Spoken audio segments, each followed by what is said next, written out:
Have you ever seen someone quietly walk into a room and change everything without saying a word? To the staff at Dominic Rourke's critically acclaimed Manhattan restaurant, she was just the new line cook. Clara Smith, mid-30s, quiet, polite, hired on short notice to fill a prep vacancy before the fall menu launch.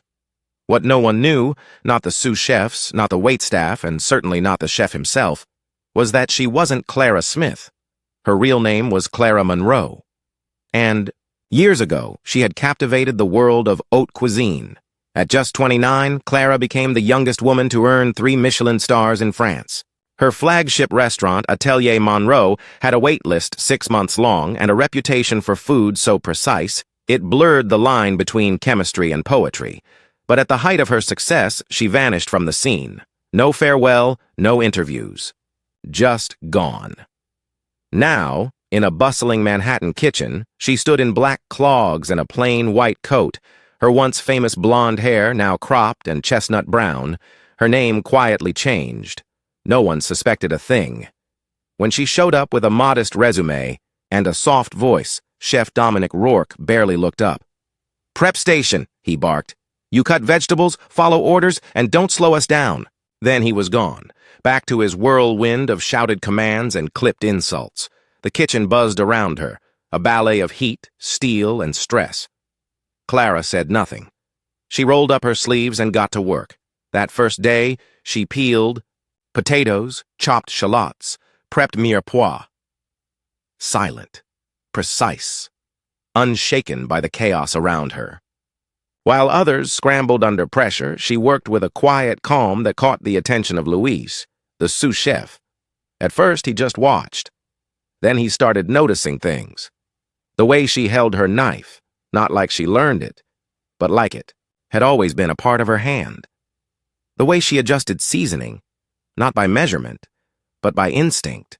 And when she corrected the alignment of the fish fillets in the walk-in, something about it wasn't just efficient, it was artistic. But Clara said little and asked for nothing. She kept her gaze low and her ears open. In truth, she wasn't just here to cook. Clara was working on something far more personal, a book exploring the soul of kitchen culture in America. Not the glossy pages of food magazines, but the behind-the-line stories no one tells, the stress, the burnout, the cruelty disguised as standard. The way too many chefs lost themselves chasing stars rather than feeding people. She knew that world well. It nearly broke her. So she returned, not as the headline chef, not as the culinary darling of Europe, but as a quiet line cook. Walking into kitchens like this one to understand how far the fire had burned. And here, in Dominic Rourke's pristine empire of fear, she saw it all again. The yelling, the perfectionism, the intimidation masked as leadership. But this time, Clara wasn't here to lead. Not yet. She was here to watch, to listen, and when the moment came, to cook. What she didn't know was that her moment was coming faster than she ever expected, and when it did, the entire kitchen and its arrogant chef would never be the same. Have you ever been underestimated so badly? It gave you the perfect advantage.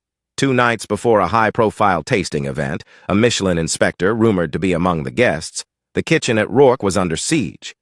Chef Dominic Rourke stormed through the line, barking instructions like orders. In a war zone. "If this risotto's off by a second, it doesn't leave the kitchen." Again, tension crackled through the air. Everyone was used to the fear by now. Some had gotten good at hiding it. Others, not so much. And then came the moment. "Luis," Rourke barked. "We just lost Gavin. He's sick. I need someone on the veal dish now." Luis hesitated. "Who's closest on prep?" Before he could answer, Rourke's eyes landed on her. Clara, still on the margins of the kitchen, still quietly chopping fennel with perfect brunoise cuts. Still, unnoticed by most, except Luis. "You," Rourke snapped. "Smith, you think you can cook? Let's see you do more than slice vegetables." He pointed at the laminated recipe sheet pinned above the line. "Fire the veal en croûte. 5 covers. Get it done, or get out." The kitchen fell silent. Everyone knew what this dish meant. It was Rourke's showpiece, a notoriously temperamental pastry-wrapped veal fillet with foraged mushroom duck cells, truffle jus, and a precision-seared foie gras medallion.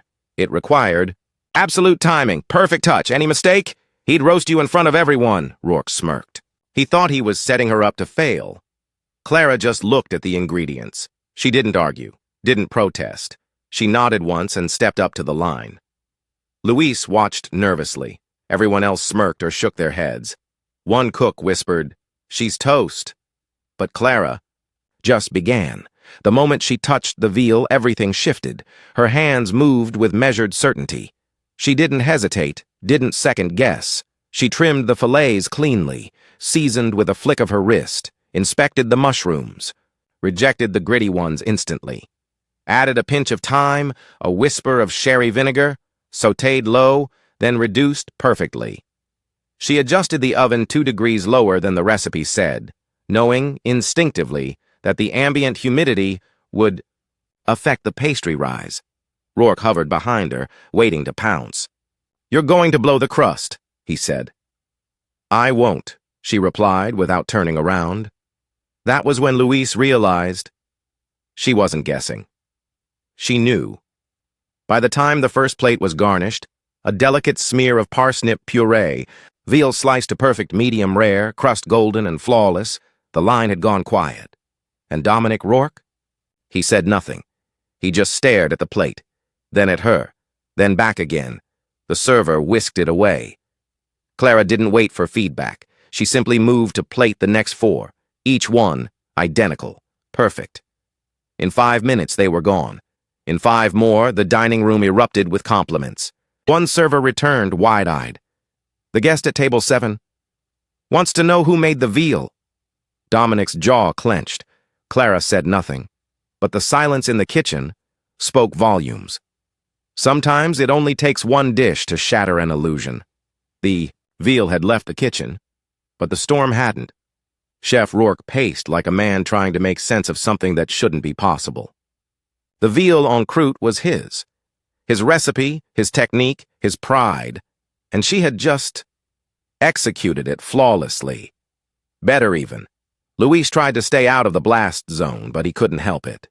He leaned in toward Clara and asked quietly, "Where did you learn to cook like that?" She didn't answer. She just wiped down her station, checked her mise en place, and began prepping for the next service window. That's when it happened. One of the junior cooks, scrolling through their phone during break, suddenly froze. "Guys," she whispered. "You need to see this." She held up a photo, a feature from La Revue Gastronomique. The article was titled, "The Prodigy Who Vanished, Clara Monroe's Silent Exit from the Michelin World." There was a photo, the same soft eyes, the same calm intensity. Red curls pulled back the same way, a chef coat with Trois Lunes embroidered in gold, the same restaurant that had held 3 Michelin stars for nearly a decade. The same restaurant where a 28-year-old Clara Monroe had redefined modern French cuisine. Mouths fell open, knives were set down. Luis stared at her. "You're her," he breathed. "You're Clara Monroe." She met his eyes. No denial, no drama, just a quiet, "I was." The room turned to ice. At the other end of the line, Rourke heard the murmuring, the change in tone. He stormed over. "What's going on?" A cook stepped aside, held out the phone. Rourke stared at the article, at the photo, then at Clara. "You've been lying," he said flatly. Clara met his gaze. "I've been cooking," she replied. That struck harder than any insult. Rourke stepped closer, face taut. "Why are you here? Slumming it for fun? Looking for a headline?" "No," she said softly. "I'm writing a book about what kitchens used to be and what they've become. I wanted to work in them again, feel them, remember what it was like to love this. You could have gone anywhere. And I chose here," she said evenly, "because people said this was the best kitchen in Manhattan, the most demanding, the sharpest. I wanted to see what drove it." The room held. "Still, you came in under a false name, hiding who you are." "I came in to cook," she said, "and I did. You didn't care who I was when you thought I was beneath you. Now that you know, it bothers you." The words landed with a clarity that no one could deny. The room was silent. Even the burners seemed to hold their flame a little quieter. Reputation might open doors, but respect, that's earned in silence, under heat. Chef Rourke stood frozen. The revelations still hung thick in the air, his entire staff now staring not at him, but at her, at the woman he'd humiliated, dismissed, tested, and who had never once pushed back. "I don't need a lesson in humility from you," he said stiffly. Clara didn't flinch. "I'm not here to teach you anything, Dominic. I'm here to learn again." A beat passed. Then Louise spoke, gently, but firm.